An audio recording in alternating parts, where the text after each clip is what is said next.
Fala galera, bom dia, boa tarde, boa noite, boa madrugada. Meu nome é Sidney Martins, professor de língua portuguesa aqui do LAC Concursos, o maior site de videoaulas do Brasil, quiçá das Américas. E vamos parar de enrolação, vamos direto ao ponto. Hoje a gente vai trabalhar colocação pronominal. Detalhe, a gente vai dividir a aula aqui em blocos, então nos primeiros blocos, você já deve estar mais habituado agora, a gente sempre trabalha a parte da teoria, e lá no último bloco, a gente trabalha a parte do exercício. Normalmente a gente finaliza a teoria e cai para cima do exercício. Então vamos lá, primeira coisa que a gente tem que definir aqui, colocação pronominal não é um assunto isolado da gramática. A gente acha que é, mas não é.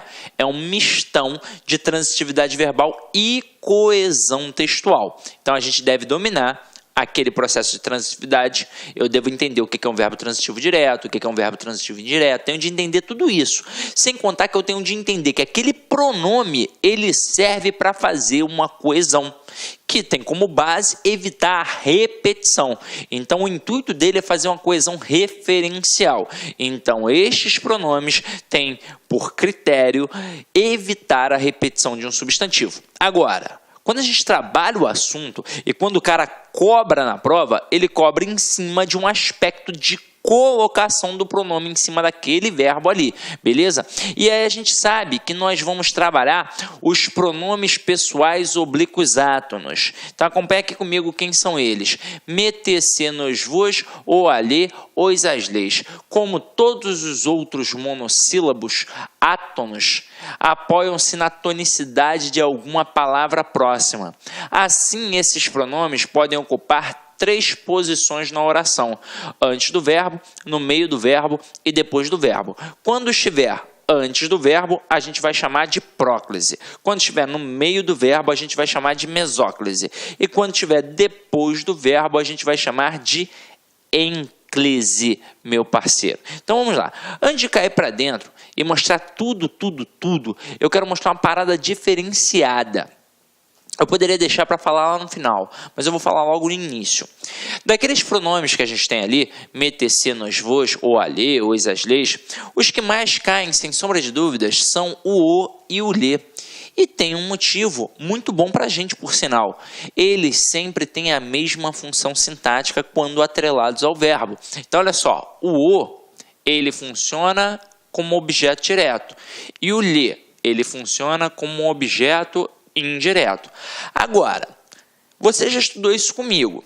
Você sabe que o objeto direto ele não existe do nada. Assim como o objeto indireto, ele também não existe do nada. Para que exista um objeto direto, é preciso que esteja ligado a um verbo transitivo direto. Então, o verbo transitivo direto vai exigir um objeto direto. Agora, o objeto indireto tem de estar ligado a um verbo transitivo indireto. Então, tem de ter um verbo transitivo indireto exigindo um objeto indireto. E opa! O que define o verbo transitivo direto? Ou o que define o verbo transitivo indireto? Uma coisa muito simples. Ambos pedem complemento. Essa é a verdade. São verbos que possuem sentido incompleto. Portanto, vão exigir um complemento verbal para que possam fazer sentido. O complemento verbal a gente chama de objeto. O objeto é o verdadeiro complemento do verbo. Quando eu tenho um verbo transitivo direto, o verbo vai pedir um complemento sem preposição. Simples. Agora, quando eu tenho um verbo transitivo indireto, ele vai pedir um complemento com preposição. Exemplos simples, bobos. Eu digo assim: Pedro comprou uma torta. Nesse contexto, quem compra, compra alguma coisa. Então, o verbo comprar, ele é um verbo transitivo direto, que pede um complemento sem preposição que a gente chama de objeto direto. Então, uma torta é o objeto direto. Agora, um verbo transitivo indireto, ele vai pedir o complemento com a preposição. Portanto, Pedro precisa de uma torta. Então, vamos lá. Quem precisa, precisa de alguma coisa. Então, além do complemento, apareceu uma preposição ali no meio. Isso é o que define o verbo transitivo indireto. Então, vamos lá. Aqui, é qualquer verbo transitivo indireto? Não. Aí a gente normalmente aprende que é um verbo transitivo indireto regido pela preposição a. Até mesmo porque o termo lhe, teoricamente, corresponde à estrutura a ele ou a ela. Então, nada mais justo do que perceber que já é uma estrutura preposicionada e não é qualquer preposição, é a preposição a. Agora, é claro que se a gente fosse falar a fundo sobre o processo, a gente ia precisar mencionar uns processos linguísticos da teoria latina, eu ia ter que falar de latim para falar de dativo de posse, por aí vai. Então a gente não vai fazer isso. A gente pedagogicamente vai te preparar para acertar 99% das questões, assim como todos os professores de língua portuguesa também o fazem, e todos os manuais de língua portuguesa. Só que hoje eu estou com vontade de fazer você acertar 100% das questões. Então o que você aprendeu? Que é o verbo transitivo indireto, que exige a preposição a, mas também pode ser a preposição para. Aí até aqui fica muito fácil na sua cabeça, porque você vai pensar assim, tem verbos que da mesma forma que exigem a preposição a, também exigem a preposição para. Eu digo, José deu flores para Maria. Eu posso dizer, José deu flores a Maria. E eu posso pegar aquele a Maria ou aquele para Maria e trocar pelo lhe. Eu posso dizer, José deu-lhe flores. Pronto, acabou. Mas eu também posso ter a preposição em. Vi caindo recentemente algumas provas com a preposição em. Então eu digo assim, dei um soco no José. Dei um soco no José. Eu posso dizer, dei-lhe um soco. Olha que sensacional. Se cai uma dessa na prova, só o aluno do LAC Concurso vai acertar. Essa é a verdade, meu companheiro. Então, também pode ser a preposição em, e agora você está antenado. Agora, vamos lá, vamos continuar a nossa brincadeira. A gente trabalha isso na regência, mas vamos trazer para cá para a aula de colocação pronominal também, meu parceiro. Vamos lá, Esse lhe, mesmo que tenha um verbo exigindo a preposição a, pode ser que não seja utilizado? Pode ser que não possa? Pode. Vamos lá. Eu vou colocar aqui os verbos assistir, aspirar e visar. Então vamos lá. O verbo assistir, no sentido de presenciar, ele exige a preposição a, não exige? O verbo aspirar, no sentido de desejar, ele também exige a preposição a, não é? Assim como o verbo visar, também no sentido de desejar, também vai exigir o quê? A preposição a. O problema é que estes verbos não vão poder usar o lhe. Não pode, simplesmente não vai poder.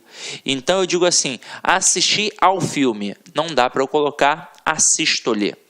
Aspiro ao sucesso, não dá para eu dizer aspiro-lhe. Viso ao lucro, não dá para eu dizer viso-lhe. Não rola. Só que é o seguinte, a gente tem uma falácia na língua portuguesa relacionada a esta estrutura. Porque se você pegar alguns manuais de língua portuguesa, você vai ver, e aí aqui é o creme de la creme, você vai ver que o verbo vai utilizar o lhe quando for um verbo transitivo indireto, regido pela preposição a, e for pessoa. Caraca! Não precisa ser pessoa. Até mesmo porque nem necessariamente precisa ser apenas o verbo que exige a preposição a. Pode ser a preposição para e até pode ser a preposição em. Olha só que parada interessante.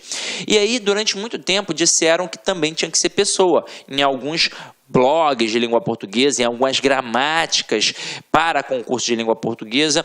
E aí é o seguinte, isso tem um motivo. Em uma gramática tradicional, que é do Ulisses Infante do Pasquale Cepro Neto, eles deram um mole.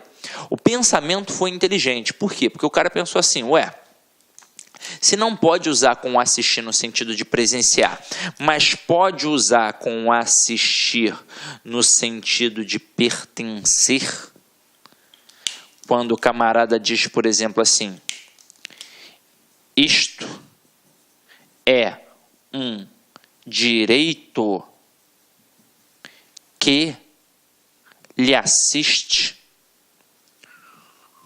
ou que assiste a você, beleza.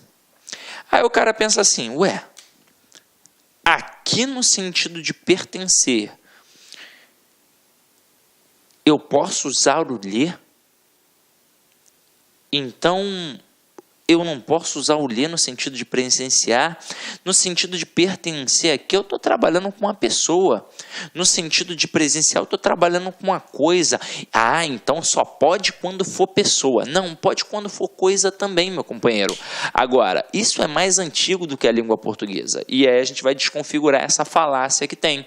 Na verdade, o lê tanto pode ser para pessoa ou para coisa. Exigência, apenas que seja a preposição a preposição para ou até mesmo a preposição em.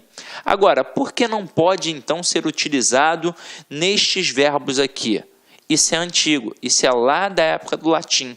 O lê, na verdade, lá na época do latim, ele era um dativo de posse que já não podia ser utilizado com os verbos assistir, aspirar e visar.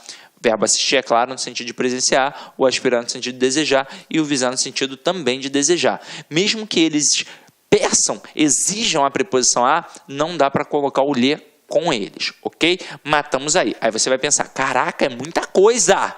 Muita coisa. O lê é o grande traiçoeiro. Não, o lê não é o grande traiçoeiro, porque é fácil. Na prova, olha como é que o camarada faz. Ele bota assim, ó.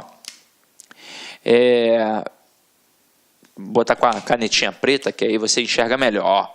Bota assim, ó. Pedro come... Olá, meus amigos! E aí, gostou da aula do professor? Grande professor, professor top de linha aqui do LAC Concurso. Aliás, aqui no LAC Concurso nós só temos professores top de linha. Quer assistir o final dessa videoaula? Aliás, quer fazer o nosso super curso básico da Polícia Civil de Santa Catarina 2017, convido vocês a acessar laconcurso.com.br. Nós temos esse curso. Só professor top de linha. Esse curso custa apenas 10 parcelas de R$18. É o melhor custo-benefício do mercado. Você pode se matricular sem medo de ser feliz. Tá certo, meus amigos? Então espero vocês aí no LAC Concursos. Um forte abraço, fique com Deus. Tchau, tchau.